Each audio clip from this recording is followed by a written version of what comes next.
Welcome to Open Source Options. I have QGIS open right now with some Landsat imagery. You can see right here I have True Color pulled up, and you can see various details with True Color.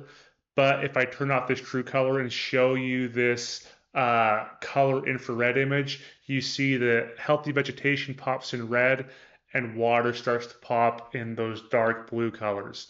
Today, I'm going to show you how you can visualize Landsat satellite imagery very easily in QGIS and show different band combinations to get these false color composites that can be super useful for display or for analysis. So let's go ahead and get started.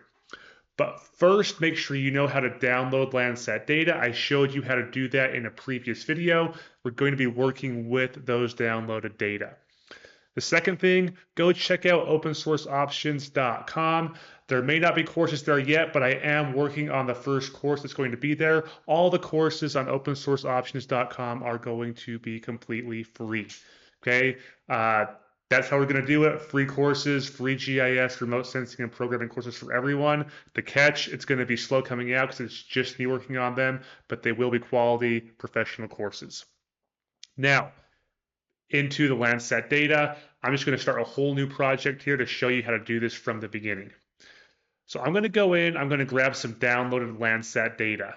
I'm in my Landsat data folder here. I'm going to come down to this Landsat image right here, and I'm going to come in and grab bands 1 through 7. So I'm going to push Shift and grab bands 1 through 7 and add these in to QGIS. Now, I showed you how to do this in a previous video, so go refresh yourself if you've forgotten how to do that. Now I'm going to come back to layers here. The thing I want to do is I want to create a virtual raster. Right now, these are all separate layers. They're all separate images. I want to combine these into one multi-layer image, which will make it much easier to show these different band combinations as we change our display. So to do that, I'm going to go to Raster, Miscellaneous, Build Virtual Raster. I'm going to select my inputs. I want to select bands 1 through 7. When you do this, make sure they are all in the correct order. If they are not listed in the correct order, then you will have a very hard time knowing which band number corresponds to which Landsat image or which Landsat band. Once you have this, click OK on the top up here. Now you want to make sure you place each input file into a separate band. We can leave the other defaults. I will save this to a file so we can come back and access it if we need to. And these are this image here that starts with the 039030. I'm going to open that up and I'm going to save this as, I'm just going to call it as our stacked images VRT. And I'm going to click save and I'm going to click run. And I'll click close. So I zoomed out too far. We'll fix that in a sec. Now I'm going to remove all these individual bands, remove layers, and I'll remove this layer. And I'll right click here and select zoom to layer. Now you can see we have some color. Now, there's going to be a trick to this. This is not true color. We're just showing band 1 is red, band 2 is green, band 3 is blue. What we need to do is assign the correct band to the correct color to get true color. So let's show you how we can figure out this information. If I go in and I just searched here for Landsat band combinations, and these are for Landsat, the Landsat 8 and 9 OLI, which is the data we are using. So we can see here that for true color, we can use the band combination 432 for Landsat 8.9. If you're using different Landsat, you can see how those would look here. The other thing you can search for is Landsat band wavelengths.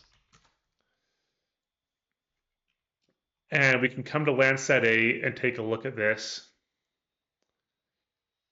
here, if it ever loads. There it goes. And if we scroll down, you can see it gives us the band names, so like blue, green, red, near infrared, shortwave infrared, and also the wavelengths in micrometers here. And so we can use these if we don't know which band goes to blue, green, or red, and we find another band combination that we want to try. All right, let's go back to QGIS. Let's go back and look at these. So true color is going to be 432. Let's go visualize that to start. So QGIS, we're going to change red to 4, green to 3, blue to 2. And there you go. You can see we now have that true color image looking as it should. All right, now let's try to do color infrared. Very easy. We just change this to 5, 4, 3. And now we have color infrared, and you can see how that vegetation really stands out as that bright red. And we can see those irrigated fields next to the unirrigated lands. And we can see that water becomes these very dark colors, blues to getting into black. And then we can see this vegetation here that's not irrigated. The natural vegetation is a little darker red. And if we zoom in on these valley bottoms where there's probably some riparian water, some water and riparian vegetation, we can see they're brighter red. So this can be a very useful combination for visualizing vegetation. Let's go take a look at some of these other combinations we might try. We can try, oops, let me reset that. We can try this urban false color, which is going to be 764. Let's go give that one a try. QGIS, so we just come and go 7, 6, 4. And this will help us identify urban areas. So if we zoom in where it's urban, indeed we can see some definition in that urban zone. Pretty cool. And let's go take a look. Well, before we take a look at that, let me explain what is happening. So I showed you in the last image, or the last video where we downloaded the images, how every band is just a simple grayscale image. By itself, it's just scaled with a single color, and we just see that variation in that single band. Now what we are doing is we're displaying these different bands with different colors. So in this band 7, which if we go back here to this, which is our shortwave infrared, is being displayed in the color red. Instead of showing red as red, we're showing the shortwave infrared as red. Band 6, which is also shortwave infrared, but at a different wavelength, is being displayed as green, and band 4, which is red, is being displayed as blue. And so when we change the values for those colors, we get these unique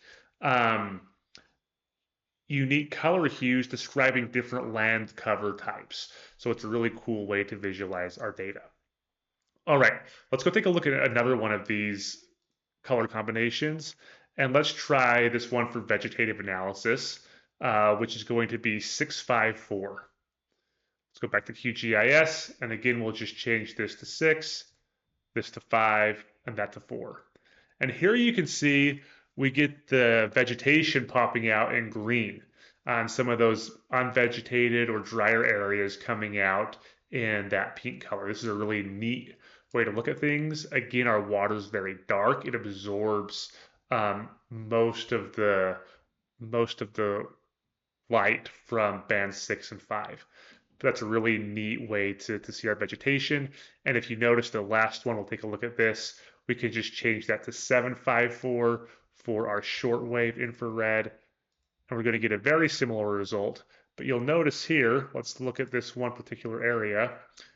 It looks like this may have been a forest fire, and we can see that really pops in that red when we change to a different wavelength for shortwave infrared.